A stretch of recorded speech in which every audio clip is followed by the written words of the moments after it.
ये बात उस समय की है जब ये कहा जाता था कि मगहर में मरने वाला नरक में जाता है और अगले जन्म में उसे गधे के रूप में जन्म लेना पड़ता है। इसके अलावा ये भी कहते हैं कि अगर किसी को मोक्ष चाहिए तो उसे काशी आना चाहिए और वहीं अपने प्राण त्यागने चाहिए, जिस कारण से मोक्ष अभिलाषी वृद्ध लोग अपना अंतिम समय अपने अपने पुरोहितों के घर काशी व्यतीत करने के लिए, निवास करने के लिए आने लगे तथा पुरोहितों को उनके खाने के रुपए तथा पुरोहितों की पूजा अलग से प्रति महीना देने लगे, जिस लालचवश काशी के पंडों ने वृद्धों को अपने अपने घर पेइंग गेस्ट के रूप में रखने लगे। एक एक पुरोहित के घर 10-10 वृद्ध हो गए। कोई रोगी तो कोई अन्य परेशानी से ग्रस्त होने लगे तो उन लालची पंडों ने मीटिंग करके षड्यंत्र के तहत वृद्धों को मारने के लिए गंगा दरिया के किनारे एक करोंत यानी आरा लगाया।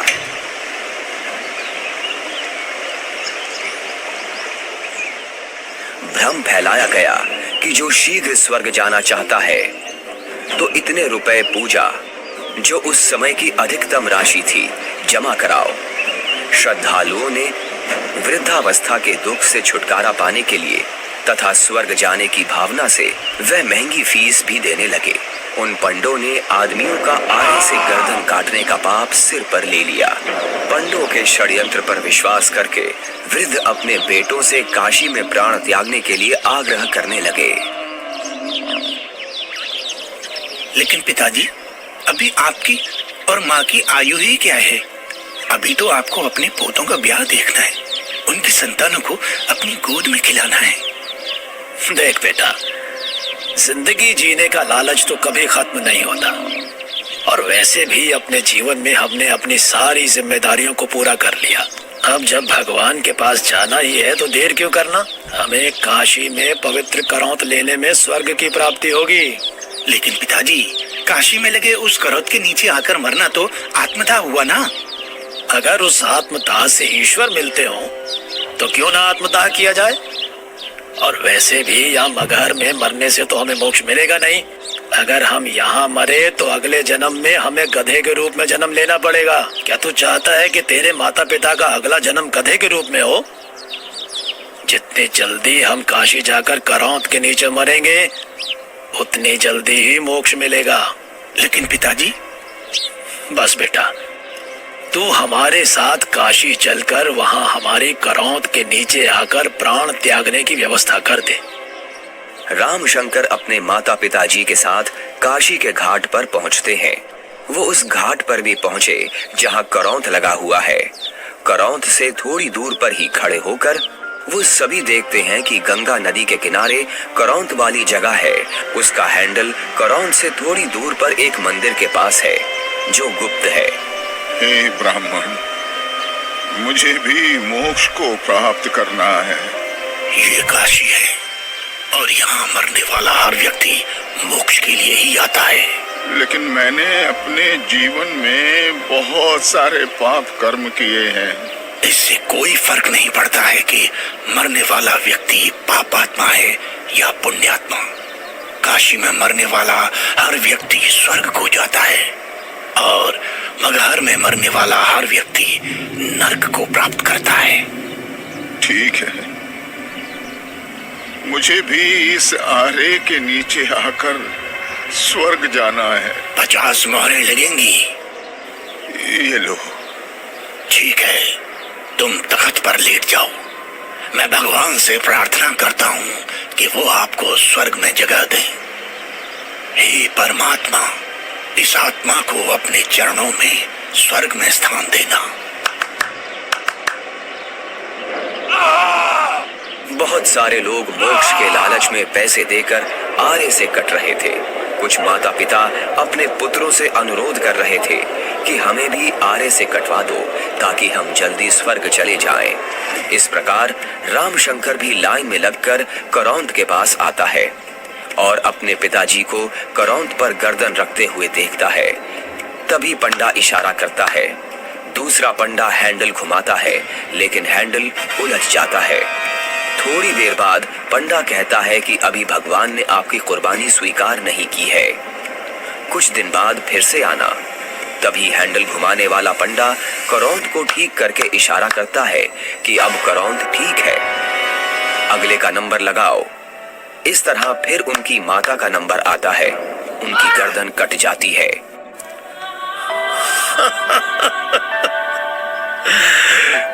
कितना भागा हूं मैं कि भगवान ने मेरी कुर्बानी स्वीकार नहीं की।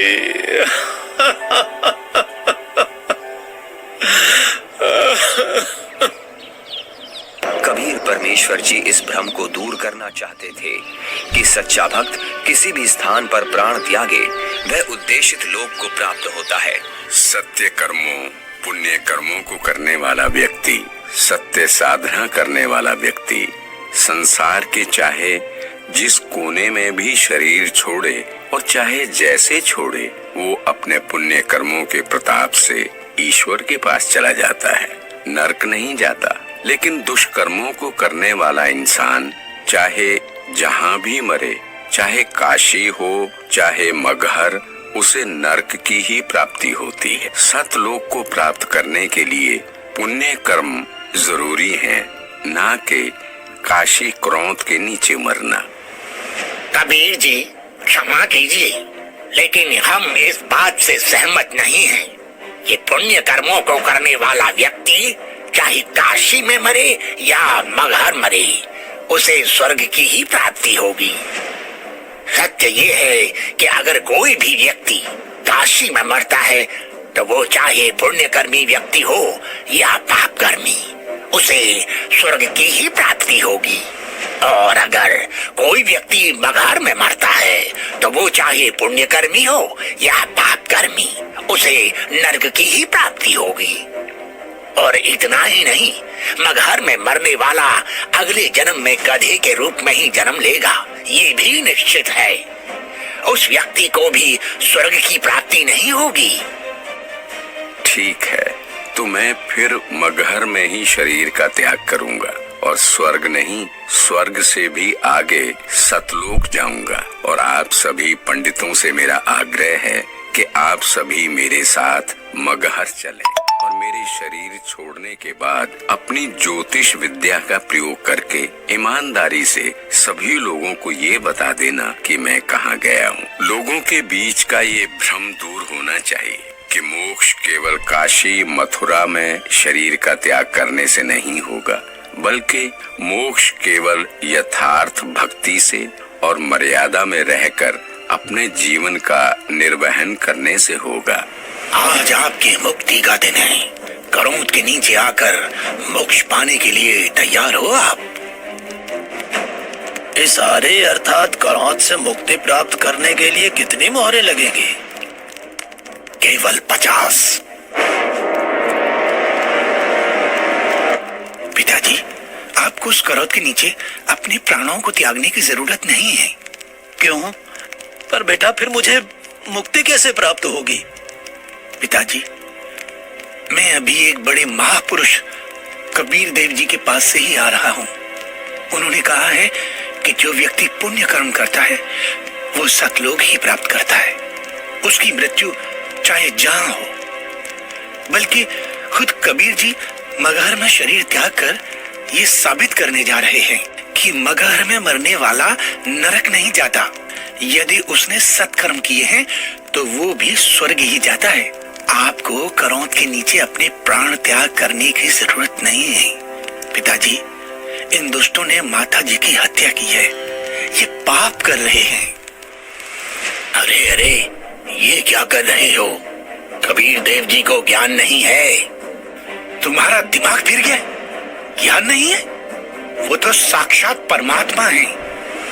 तो ठीक है, हम भी उनके साथ मगहर चलते हैं और देखते हैं कि उनकी कही गई बातों में कितना सच है और कितना झूठ।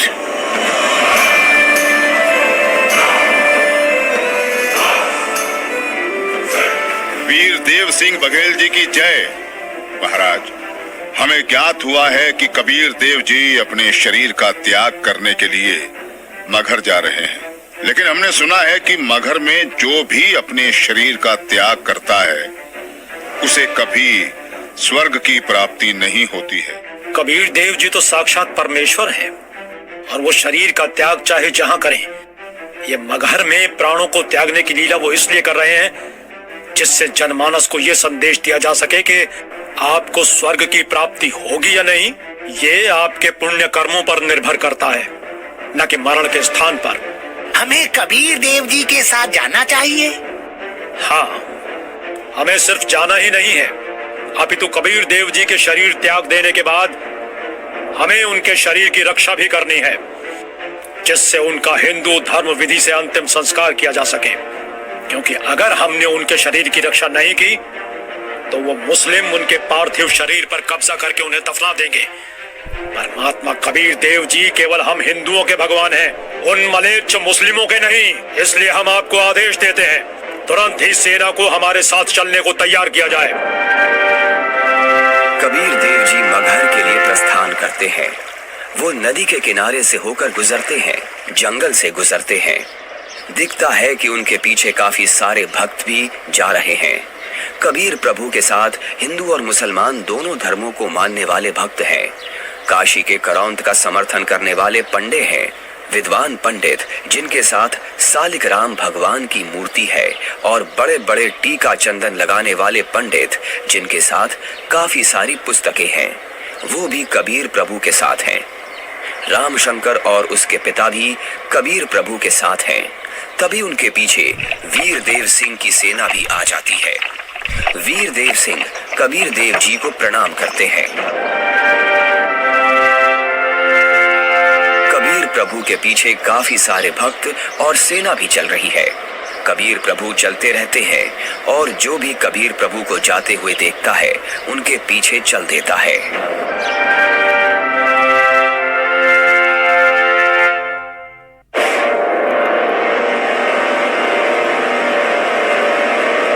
सलाम वालेकुम नवाब बिजली खान पठान साहब। वालेकुम अस्सलाम। कहिए, क्या खबर है? जी नवाब साहब, हमें पता चला है कि खुदा के रूप हमारे पीर कबीर जी महाराज मगहर आ रहे हैं, और सुना है कि वो यहाँ अपनी रूह को अपने जिस्म से आजाद करके सतलोक को रवाना हो जाएंगे। क्या? फिर तो हमें इसी पल कबीर जी के पास पहुंचना होगा, और कबीर जी की रूह के इस दुनिया से जाने के बाद उनके जिस्म को अपने कब्जे में लेकर इस्लाम के रिवाजों से उनके शरीर को धरती में दफन करना चाहिए। और इस बात का भी ख्याल रखना चाहिए कि उनका जिस्म काफिर हिंदुओं के हाथ न लगे। जी नवाब साहब, ऐसा ही होना चाहिए। सेना को हमारे साथ कबीर जी के पास चलने के लिए फौरन तैयार किया जाए, लेकिन कबीर जी को इस बात की अभी भनक न लगे।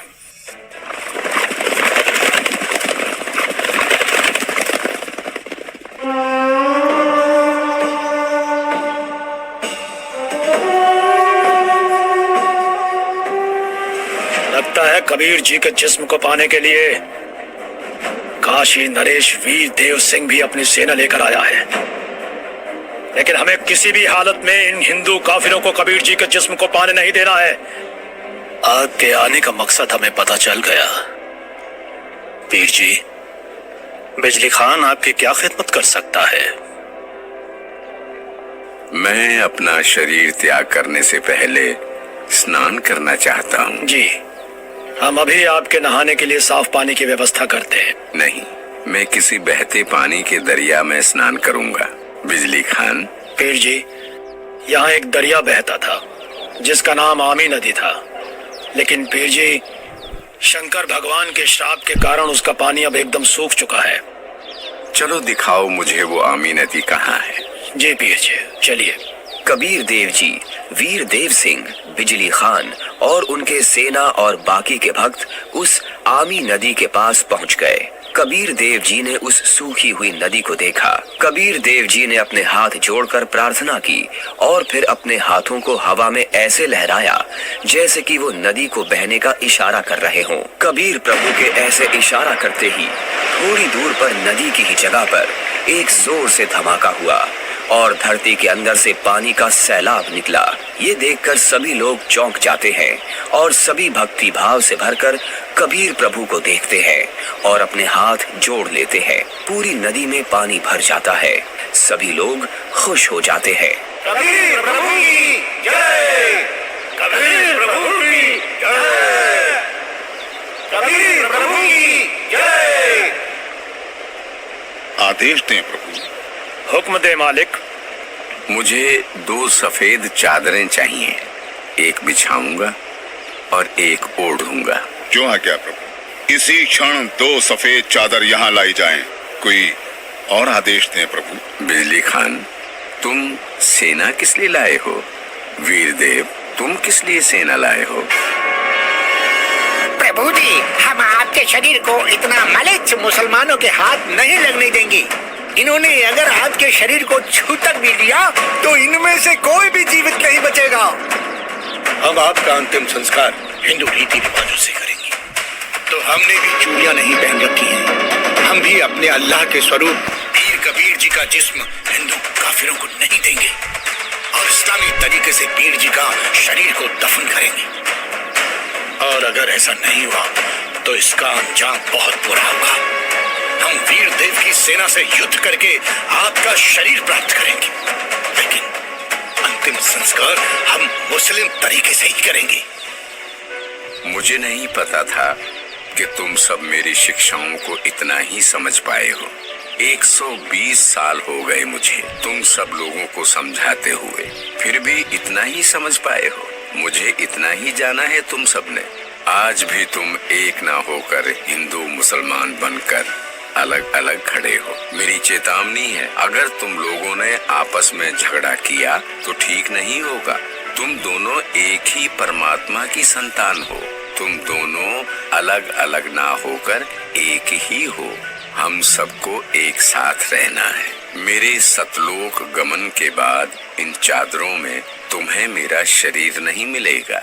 एक चादर तुम हिंदू ले लेना और एक चादर तुम मुसलमान, और इन चादरों में जो भी चीज मिले उसे आपस में आधा आधा बांट लेना। आपस में लड़ाई नहीं करना, नहीं तो गृह युद्ध छिड़ जाएगा। मेरे जाने के बाद आपस में झगड़ना मत, ये मेरा आदेश भी है और विनती भी। कबीर प्रभु का शरीर मैं किसी को नहीं दूंगा। कबीर प्रभु के जिस्म को छोड़ने के बाद मैं इनके शरीर को अपने कब्जे में लेकर ही रहूंगा। अब मैं चलता हूं।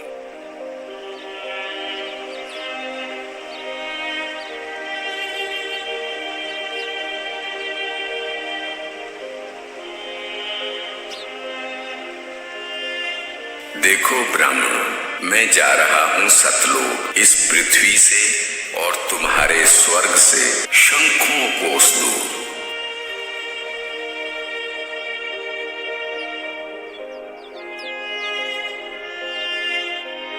उठा लो पर्दा, इसमें नहीं है मुर्दा।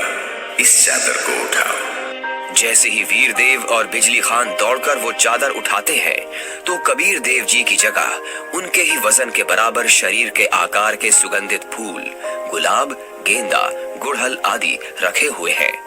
ये देखकर सभी लोग चौंक जाते हैं। सभी लोग हाथ जोड़ लेते हैं।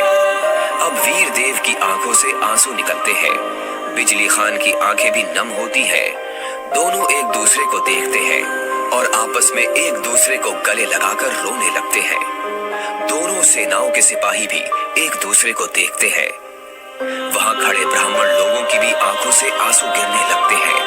रामशंकर और उसके पिता के भी आंसू गिरते हैं। सभी लोग एक साथ कबीर देव जी के नाम का नारा लगाने लगते हैं। कबीर प्रभु की जय, कबीर प्रभु की जय।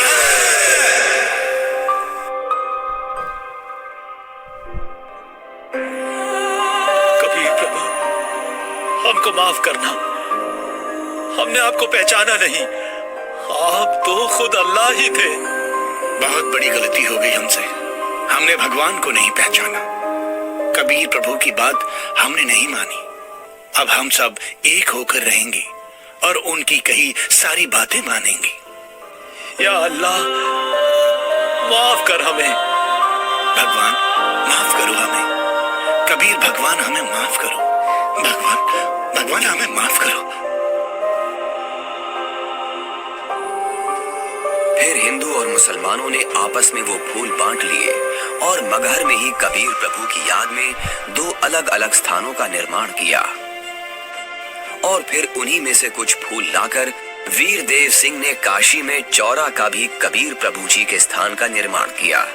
उसे कबीर चौरा नाम से जाना जाता है।